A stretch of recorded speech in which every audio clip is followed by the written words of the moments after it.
दोस्तों, एक चीज हमेशा याद रखिएगा, नदी के पानी से मगर, हॉरर फिल्म के बाद डर और हुनरमंद का हुनर कभी ना कभी सामने आ ही जाते हैं। नमस्कार, सत श्री अकाल, आदाब। मैं हूं इरफान पठान और आज हमारी पठान की पाठशाला में दो ऐसे हुनरमंद शामिल होने वाले जिनकी बातें सुन के आपको जरूर मजा आएगा। और वो एक बहुत बढ़िया एग्जाम्पल है जम्मू कश्मीर क्रिकेट के युवा पीढ़ी के उस हौसले की। इसीलिए कहता है कि मंजिल उन्हीं को मिलती है जिनके हौसलों में जान होती है। पंखों से कुछ नहीं होता, हौसलों से उड़ान होती है। खवातीनो हजरात, वेलकम करिए हमारे स्पेशल गेस्ट, हमारी पठान की पाठशाला में पहली बार एक नहीं दो युवा खिलाड़ी, अब्दुल समद और उमरान मलिक। भाईजान, बच्चे लोग, बहुत बहुत वेलकम आप दोनों को। कैसा लग रहा है हमारी पठान की पाठशाला में आके? बहुत बढ़िया लग रहा है भैया, शुक्रिया बहुत बहुत। थैंक यू भैया। सबसे पहले मैं ये जरूर बात करना चाहूंगा कि ये दोनों युवा खिलाड़ी सनराइज हैदराबाद को रिटेन किए गए हैं, अभी अभी क्रिकेट खेलना स्टार्ट किया है, कुछ ही वक्त हुआ है।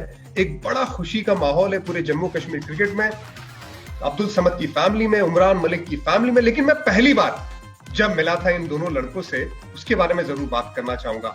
मैं सबसे पहले मिला था उमरान मलिक से जब मैं अब्दुल समद ने मुझे इंट्रोड्यूस करवाया था। उमरान, आपको याद होगा कि हमारा कैंप लगा था। हमारा कैंप लगा था, मैं मैच खेल रहा था, मैंने बड़ी ज्यादा वाइडें मारी थी उस मैच में। आप में एक रो पेस थी, वो एकदम जाहिर सी बातें सामने नजर आई थी जब मुझे समद ने इंट्रोड्यूस किया। और बहुत लोग ये बात नहीं जानते क्योंकि बहुत लोगों को लगता है कि उमरान ऐसे ही आ गया, लेकिन जो उमरान के पीछे जो ताकत रही है हमेशा उसका दोस्त रहा है, अब्दुल समद रहा है। अब्दुल समद हमेशा आपकी जो ताकत है, जो काबिलियत है, उस पर हमेशा भरोसा जताया। चलो, बहुत बढ़िया। और अब्दुल समद की बात करेंगे। अब्दुल समद, जब मैंने अब्दुल समद को पहली बार देखा था, समद याद है जम्मू में थी वो प्रैक्टिस ट्रायल्स, मेरे को याद है हमारा इसका टैलेंट हंट कैंप लगा था। तो जब मैं नेट में बैटिंग करने आया तो मेरे को एक बात याद है, आपने कहा था कि तू इंडिया के लिए खेलेगा। बस वही चीज ने मेरे को इतना इंस्पायर किया कि आज उसी लाइन में लगे हुए, इंशाल्लाह होप है कि जल्दी वहां पहुंचेंगे। लेकिन जो टैलेंट है, ऊपर वाले ने आपको जो टैलेंट दिया है, मैं घर में भी बात करता हूँ, मैं यूसुफ भाई से बात करता हूँ, मुझे लगता है ये दूसरा यूसुफ पठान है जिस तरह से ये बैटिंग करता है। लेकिन जो आपने इंडिया खेलने की बात की, आप दोनों का एम है। लेकिन उमरान से मैं बहुत ज्यादा प्रभावित हुआ इस बात को लेके कि उमरान ने ना इंस्टाग्राम पे लिखा हुआ है कि hitters will hit but India सून। साल पहले इसने नहीं लिखा था, वो मैंने लिखा था। पर ये कॉन्फिडेंस ये क्यों लिखा था, ये मैं जानना चाहता हूँ। आज से 3 साल पहले मैंने इसका यूजर नेम भी चेंज करके लिखा था, उमरान मलिक 150 kph। वो इसने खुद ही चेंज कर दिया था बाद में। इसको यकीन नहीं होता था कि ये 150 डालता है। ये कहता है नहीं 135 140 होगी, 150 बहुत तेज होती है। मैंने कहा नहीं भाई, 140 और 150 में फर्क पता चलता है, तू 150 ही डालता है। अच्छा, मैं जब जम्मू कश्मीर को, मैं अपने दर्शकों को भी बताना चाहूंगा, जब जम्मू कश्मीर को मैं मेंटोर करता था तो मैंने अपना जो रुख था वो थोड़ा सा सख्त अपनाया हुआ था। उसका रीजन था कि मैं जब पहली बार, समझ, तुम्हें पता नहीं होगा क्योंकि मैं जब तुम हमारे साथ सीजन के बाद जब जुड़े थे, तो उससे पहले जब सीजन की शुरुआत हुई थी तो मुझे लगता था मैंने अगर 10 बजे का टाइम दिया है तो कोई आ रहा है 10:15 बजे, कोई 10-20 को आ रहा है, और सबके पास ना मुख्तलिफ किस्म के एक्सक्यूजेस थे प्रैक्टिस में लेट आने के। और मुझे ये बहुत बड़ी दिक्कत देती थी। तो मुझे लगा कि भाई अगर मैंने यहाँ पे अगर नरम मिजाज अपनाया तो मेरा काम तो होने वाला नहीं है। मेरे को याद है मेरा डेब्यू था T20 में, तो मैं सर्कल पे खड़ा था मिड विकेट पे, तो उसने पिच पे टैप करके सिंगल ले ली थी और मैंने एक हाथ से डाइव मार के डायरेक्ट हिट मार दिया। लेकिन आपने तब भी कहा था कि ये रन नहीं है, बड़ी जोर से गुस्से से कहा था। तो मैं फिर परवेज भाई आए, मेरे को साइड पे ले गए कि यार थोड़ा सा तेज रहा फील्ड में, ये पठान भाई पता रहते हैं अंदर। अच्छा, तो वो चीज आप जब पीछे मुड़ के देखते हो तो क्या लगता है? जब वो मैं थोड़ा गुस्सा करता था, पीछे मुड़ के उसको जब देखते हैं तो मेरे लिए तो वो बहुत बड़ी लर्निंग है कि स्टार्टिंग में मैं पीछे खड़ा था सर्कल पे, एक्सपीरियंस नहीं था। स्टार्टिंग में बैट्समैन टैप करने को ही देखता है, तो अब मैं आगे ही रहता हूँ, वहां से सिंगल नहीं होता है अब। और उमरान, आपको क्या लगता है कि सिर्फ गुस्सा ही करता था कि कंधे पे हाथ भी रखता था कभी?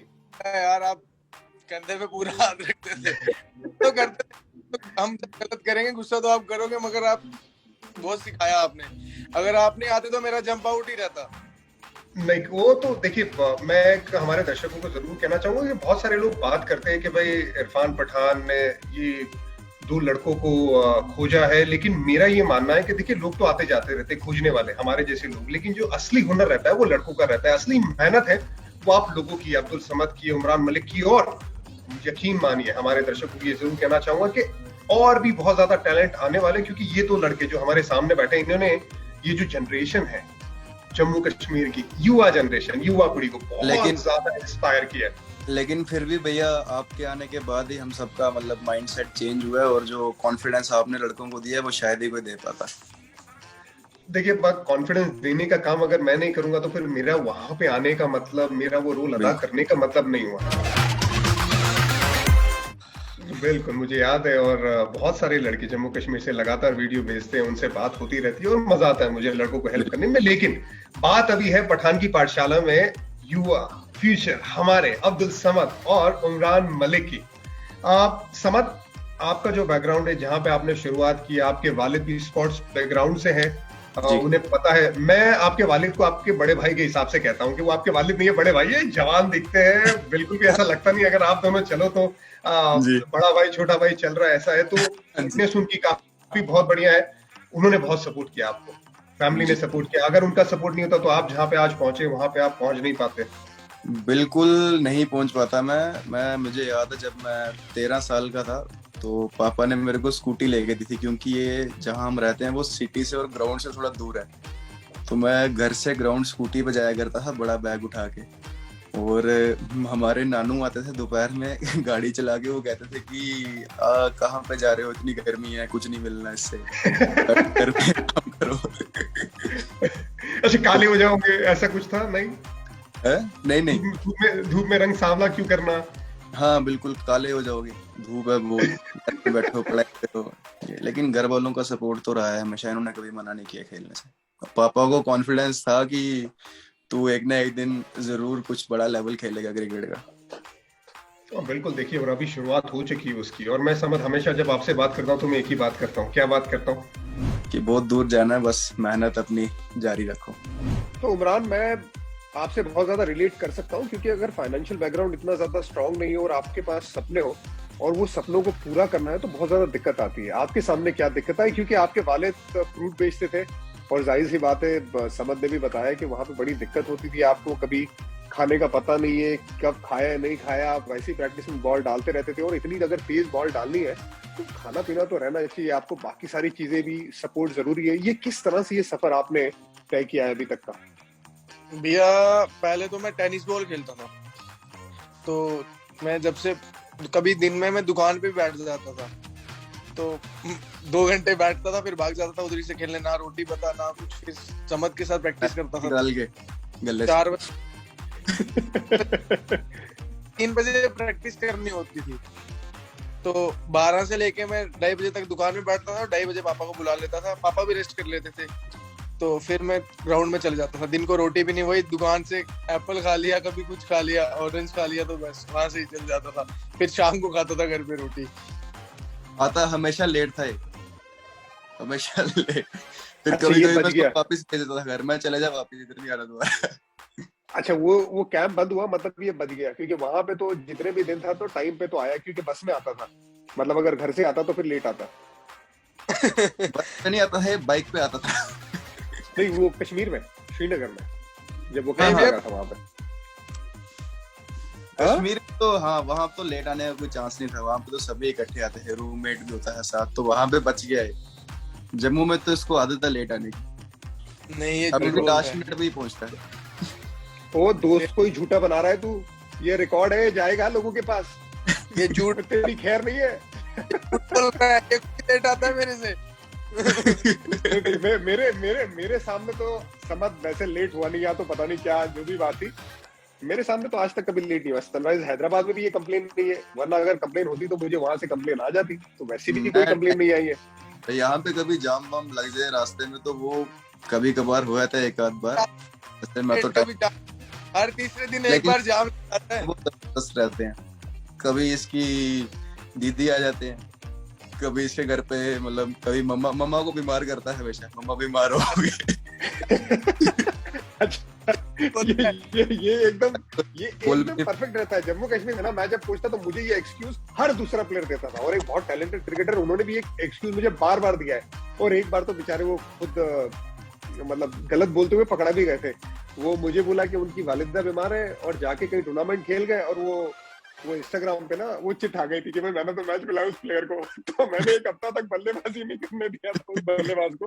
खैर, उमरान समद, जाहिर सी बात है अभी आप दोनों आईपीएल में रिटेन हुए हो। एक जो सबसे बड़ा नाम है केन विलियमसन, उनके बाद 2 युवा खिलाड़ी उनको रिटेन किया है सनराइजर्स हैदराबाद ने। ये फीलिंग कैसी है? और ये फीलिंग जानने से पहले मैं एक बात जरूर पूछना चाहूंगा, आपका सफर उमरान किस तरह से स्टार्ट हुआ? आप आईपीएल में जिस तरह से सिलेक्ट हुए, आप पहले नेट बॉलर थे, नेट बॉलर के बाद आपको वो हौसला मिला, वो कॉन्फिडेंस मिला, आपका नाम वहां पे सिलेक्ट हुआ, क्योंकि आपको तो मौका मिला। प्लेयर जब उनको कोविड हुआ था नटराजन को, उसके रिप्लेसमेंट आप आए थे, अब वो रिप्लेसमेंट में आपको मौका मिला, तो वो फीलिंग कैसी थी? मुझे याद है वो बहुत ज्यादा आप इमोशनल थे, लेकिन ये सफर कैसा रहा? मैं भैया नेट बॉलर था, साथ में नेट्स में तो बहुत तेज बॉल डाल रहा था। डेविड वार्नर के साथ लड़ाई भी हो गई। उसको मैं तेज तेज डाल ही जा रहा था, तो मैं उसको बाउंसर डाल रहा था, बोलता ओवर में एक ही है, मैं फिर डाल रहा था, वो गाली डाल रहा था। फिर टॉम मूडी सर खड़े थे, वो हंस रहे थे देख के। नटराजन को कोविड हो गया, तो मेरे को दिन को कॉल आया, ऐसा मेरे को वापस आना था अगले दिन। मेरे को एसोसिएशन वालों ने बोला कि वापस आ जाओ। मैं इधर मैं नेट बॉलर हूँ, एसोसिएशन वाले बुला रहे हैं तो जाना तो पड़ेगा। तो फिर मैंने भाई को कि ऐसा टिकट कर दो, तो फिर उन्होंने बोला कि अभी रुक जाओ। मैं बोल रहा हूँ उसको मैंने दोबारा फोन किया कि भाई यार टिकट कर दो, मेरे को कल जाना है। उन्होंने मेरे को मेल है, मेरे को गलत हो जाएगा मेरे साथ। बोलता रुक जा, 1 घंटे बता दो। मेरे को आधे घंटे के बाद लैंडलाइन पे कॉल आता है कि आप कांग्रेट्स उमरान, आपका टीम में नाम है। मैं जाके समद के रूम में डांस कर रहा हूँ मैं, और समद मेरी वीडियो बना के आपको भेज रहा था उस दिन। मुझे मेरे पास वो वीडियो। इसके बारे में और ज्यादा बात करेंगे। बहुत बहुत शुक्रिया हमारे दर्शकों का ये शो देखने के लिए, लेकिन इसका अगला हिस्सा और बाकी है, और आपके सवालों के जवाब भी बाकी है, तो बस इंतजार करिएगा। बहुत बहुत शुक्रिया हमारा शो देखने का। जल्दी मुलाकात करते हैं पठान की पाठशाला में। पठान की पाठशाला,